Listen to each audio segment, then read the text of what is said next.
that weren't in the movie. But you wrote the book after you wrote the screenplay. Yeah. No, when you have this, like, how do you write? Do you have a storyboard where you have these ideas? Do you just kind of go on the fly and go wherever your creativity takes you? Well, sort of. I mean, like, I write from the, you know, I when I write my scripts, you know, I start with the first scene and then just go through the story. Now, normally when I do a movie, yeah, I have more or less the story worked out.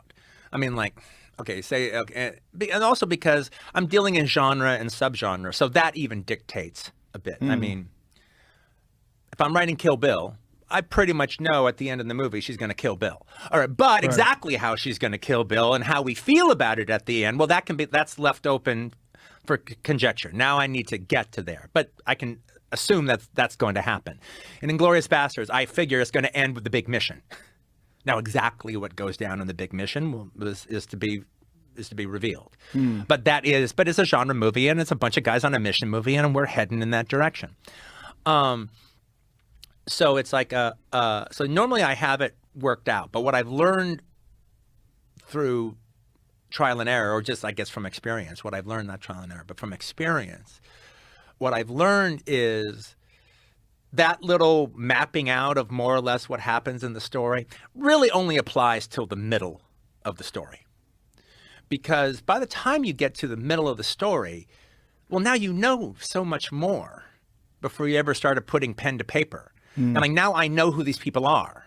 Now I am these people, these characters. I am them. They are me. Now I truly know who they are. And now I've invested in this world to such a degree that the hope is by the 40% mark or the 50% mark that the characters just take it from me. And then from that point on, they're writing the story. Wow.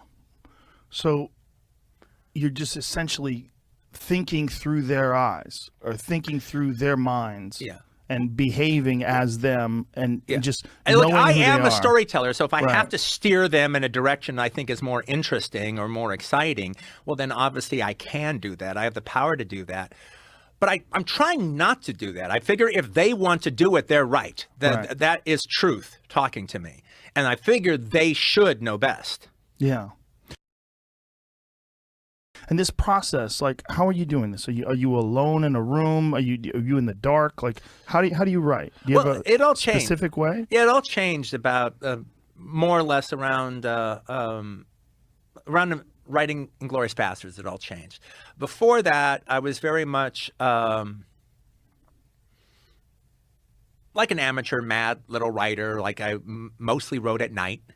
You know, all night long, go to bed in the morning. Or if I was writing during the day, I probably was writing in a restaurant or a bar, you know. Go to a restaurant and order some shit and drink a lot of coffee and, like, you know, be there for 3 hours with all my shit laid out. Somewhere around doing Reservoir Dogs, that changed. And I started writing during the daytime. Reservoir Dogs? No, I didn't mean Reservoir. I meant Inglorious Bastards. Sorry about that. Good catch. Around Inglorious Bastards, I started writing during the daytime, where I get up and, you know, it's like, you know, so around 10:30 or 11 o'clock or 11:30, I would sit down and write. And like a normal work day. And I would sit down and I would write until 4, 5, 6, or 7. Somewhere around there, I would stop. And then I have a pool and I keep it heated, so it's nice. And I'd go into so if I finished, okay, so either I'm not finished with a sequence or I've just finished a sequence and I got to figure out what to do next. So if I haven't finished a sequence, then I'd hop in my pool and just kind of float around in the warm water and think about everything I've just written and you know, how I can make it better or what else can happen as far as before the scene's over. And then a lot of shit would come to me, literally, a lot of things would come to me. And then I'd get out and I would make little notes on that, but not do it. And that would be my work for tomorrow. Or if I just finished a scene, all right, I would think, okay, I'd go back over it in my head in the pool and think about it. Now, okay, now what's the next scene? Okay, now what's next? And then I figure out a few things and make notes, and that's my work for the next day. And that's ended up becoming this really, you know, really enjoyable, really kind of lovely way to write.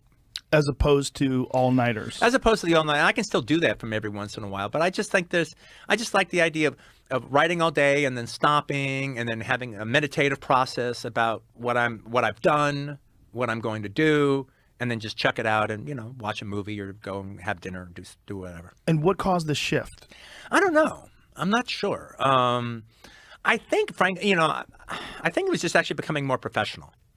I think that first thing is kind of what you think you're supposed to do. Right. As a writer. By this point in time, I'd written enough scripts and I was definitely a professional, and I just started, having a work day. And do you have, like, say if you start a film like Kill Bill, do you, how do you have like an inspiration one day and you write a note? Like, how does something like that get going and actually become a project?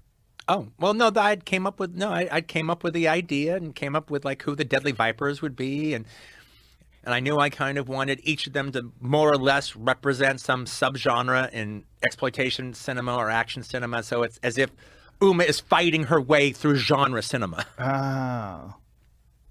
Yeah, that's a fucking amazing movie. Both of them. Yeah, that's one of my favorite films I've done. Yeah, it's one of my favorite films you've done too. It's just, the violence is so fun. Yeah, because it's so cartoonish almost. Right, yeah, It's so crazy. No, it's very Shogun Assassin. Yeah, yeah.